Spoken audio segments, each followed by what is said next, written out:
Yan, ano gusto mo sabihin sa lalaki minahal mo? Kausapin mo siya sa camera. Alam mo,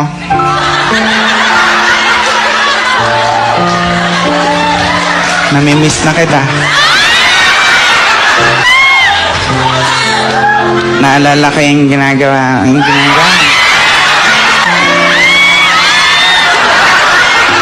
Hindi kasi pinagmamalaki ko siya kasi sobrang sweet sa akin. Katunayan niya, sobrang sweet. Bago kami matulog, nilalagyan niya ako ng plastic bag sa ulo. Pag hindi na ako makahinga, tatanggalin niya. Sabi niya sa akin, I love you.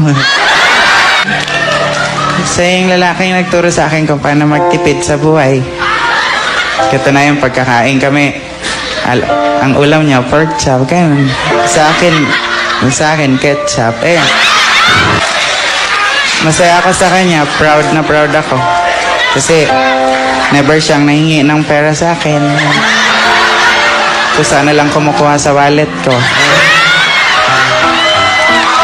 Pero, ayun, nagkaiwalay na kami kasi itong mga kasama ko, sinisiraan, malikot daw ang kamay. Kasi, siya lang naman na nakakapunta sa bahay tapos nawala yung ref ko. Siyempre, hindi ko naman siya pinagbintangan na magnanakaw.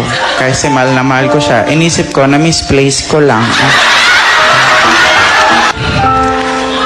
Kung nasaan ka man, diyan ka na lang.